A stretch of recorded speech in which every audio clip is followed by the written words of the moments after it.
रहमान राय, मैं फैसल अंसारी आज वीडियो के साथ आपकी खिदमत में हाजिर हूँ। आप देख रहे हैं फैसल शान यूट्यूब और फेसबुक चैनल। नाज़रीन, लिबर्टी चौक में मौजूद है मेरे साथ पाकिस्तान तहरीक इंसाफ के टाइगर हमारे साथ मौजूद हैं। क्या ज़ाहिर ख्याल करना चाहते हैं, असम्बलियों के बारे में क्या कहते हैं, इन्हीं की ज़ुबानी सुनते हैं। अस्सलाम वालेकुम। वालेकुम अस्सलाम। कैसे हैं? अल्हम्दुलिल्लाह। क्या सोच के आए हैं लिबर्टी चौक में अंदर? सोच तो वही है, 9 महीने से हकीकी आज़ादी, और जिस तरीके से इस 8-9 महीने में ये सिस्टम सारा नंगापन हमारे सामने आया है सिस्टम का, तो हर कांग्रीगेशन, हर प्रोटेस्ट जहाँ भी खान साहब बुलाते हैं हम आते हैं। आज़म स्वाति के ऊपर तशद्दुद, अरशद शरीफ साहब का केस है, क्या कहना चाहते हैं आप? देखिए, ये एक्चुअली अभी नज़र आ रहा है। एक्चुअली इससे पहले ये सारा हो रहा था पाकिस्तान में ना सिस्टम के अंदर, लेकिन चूंकि हमारा इलेक्ट्रॉनिक मीडिया था, सोशल मीडिया था नहीं, इंफॉर्मेशन का जो रेवोल्यूशन है इस तरह से था नहीं, तो लोग के सामने चीज़ें आती नहीं थी।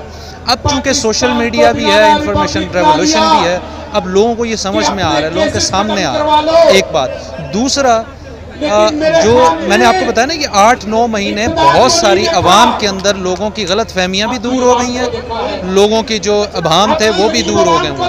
अब वो कहते हैं ना कि जैसे पिक्चर आपको जो ब्लर थी वो क्लियर होकर सामने आती है, तो अब सिस्टम की सामने आ रही है कि किस तरह से 75 साल से हमारा सिस्टम काम करता आ रहा है। अब हमें समझ में आ रहा है कि खान साहब की जो जंग थी या जो लड़ाई थी किन लोगों के साथ थी, वो लोग कितने स्ट्रॉन्ग हैं, किस तरह से वो इंट्रेंच हैं पाकिस्तान के हर सिस्टम में। तो सर, हम खान साहब के हर बुलावे पे आएंगे जरूर। खान साहब ने कहा कि बाजवा साहब ने मुल्क के साथ वो किया जो एक दुश्मनी करता, क्या कहते हैं, आर्मी चीफ था वो। देखें, मैं तो आपको फैक्ट्स बता सकता हूँ जी जी। मैं ओपिनियन परसेप्शन पर ज़्यादा बहस करता नहीं। फैक्ट ये कहते हैं कि पाकिस्तान मार्च में अनप्रेसिडेंटेडली और आप यूँ करें बड़ी सिग्निफिकेंट हर फील्ड में, हर ट्रैजेक्टरी में, हर तरक्की के इंडिकेटर में तरक्की कर रहा था। आपका जीडीपी 6% पे जा रहा था, आपकी एलएसएम 27% पे ग्रो कर रही थी, आपका पर कैपिटा बढ़ रहा था, फॉरेन रेमिटेंसेस 15% बढ़ रही थी, आपकी एक्सपोर्ट 28% बढ़ रही थी, आईटी की एक्सपोर्ट 75% बढ़ रही। ये सारी वो ट्रैजेक्टरीज हैं, ये सारे वो इकोनॉमिक इंडिकेटर्स हैं जो ये पाकिस्तान की तारीख में पहले ऐसी तरक्की नहीं देखी गई। अब आ जाए कि अब क्या हो रहा है। अब वो 15% फॉरेन रेमिटेंसेस जो बढ़ रही थी वो 14% माइनस में है, वो 28% जो एक्सपोर्ट बढ़ रही थी वो 18% माइनस में है। सीडीएस आपने सुन लिया, जो आपका क्रेडिट डिफॉल्ट स्वैप है वो आपका तकरीबन 100% या इसको भी क्रॉस कर चुका हुआ है। एफबीआर का जो टैक्स कलेक्शन टारगेट है वो पूरा आप कर नहीं रहे। आईएमएफ रेडी बैठा हुआ है 800 अरब रुपए के टैक्स मजीद लगाने पे। महंगाई 3 गुना बढ़ गई हुई है। खान साहब के टाइम में 12% इन्फ्लेशन होती थी और ये लोग शोर मचाते थे।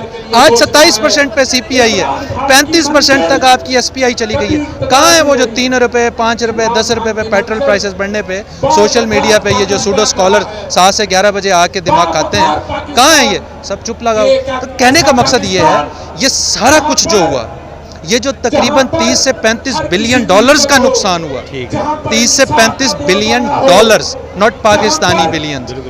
तो who's to blame? Bajwa is the only one. यानी उसकी वजह से उसी ने ये रिजीम को इम्प्लीमेंट करा। ऑर्डर जहाँ से आया हो, इम्प्लीमेंटेशन करवाने की सकत उस एक बंदे में थी, पावर उस बंदे में थी, उसने इम्प्लीमेंट किया है। तो यस, वो ब्लेम सारा उसको जाता है। इस बात को वाज़ा करें, जब आपको पता चला या आपने देखा था जब खान साहब को गोलियां लगी थी? जी, मैं एक्चुअली मैंने देखा तो नहीं लाइव, लेकिन मुझे एक दोस्त की। क्या मंजर था आपका?